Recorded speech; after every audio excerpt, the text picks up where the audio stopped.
All right, guys, we're back, and we've unboxed our stuff, and I guess we're starting on what looks like in our manual. It says to do the gantry and the base, but for this video, we're gonna just like focus on the base. I'll have Jeff explain this.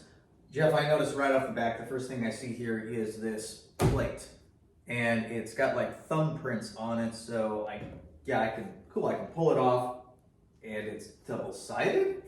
What's going on with that? So we have a textured plate on the top here. I would suggest this for new printers, new people, everybody. On the other side, we have looks like they decided to upgrade like the bamboos, and on the other side you have a smooth plate. I've not played with the smooth plate much, but I do know that it doesn't like to stick as well as your gold textured plate. In my eyes, gold is always the best. Okay. And then right below it, we have this, I assume that's what the bed is. This piece like right below this plate, That's the build plate. Okay, so that's the build plate. That's where everything's going to connect. And that's the point of the texture, I remember, right? Like it helps adhese. You don't have to, back in the day, I had to like use a glue stick, or I had to use like hairspray on a glass sheet. That's what you do on the other side. Oh, okay. So this is, I need adhesive on this side. I don't need additional adhesive. It'll just stick to it. Yes. Oh, okay. That's important to know. So this right here. That is your magnetic heat bed. Okay.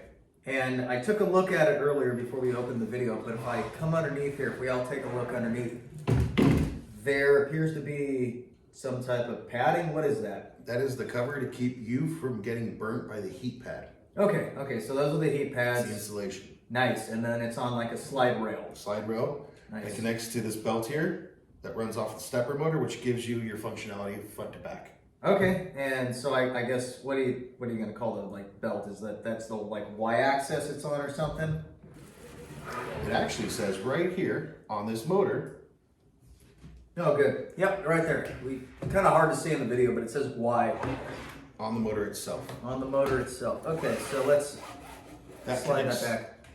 This piece right here in front. That's your tensioner. Why would I need that, Jeff? What exactly do I need that for? Doesn't it just come plug and play? What's the purpose of that? As that rubber starts to wear, it's going to get a little bit stretchy, especially from its original condition. As soon as it starts to wear in, it's going to get to a certain kind of extra length from all the stretching and relaxing the material is doing. That's when you want to actually tighten that bad boy. The way you'll be able to tell is if you're printing and all of a sudden you're having slips. You can hear slips because there's just teeth back on here. You want to make sure this guy's tight enough that it can't be pushed together. And if you're pushing it together, you're pushing real hard. Okay, all right, thanks. And then I noticed one cool thing on this that they don't have on the 6s, what I messed up, but on the 6 Pluses they do. There's like these little notches for those of us that can't perfectly align. It allows me to like snap it in. Right in place. Right in that way place. Your build place right where it should be. Yes, excellent. Thank you so much.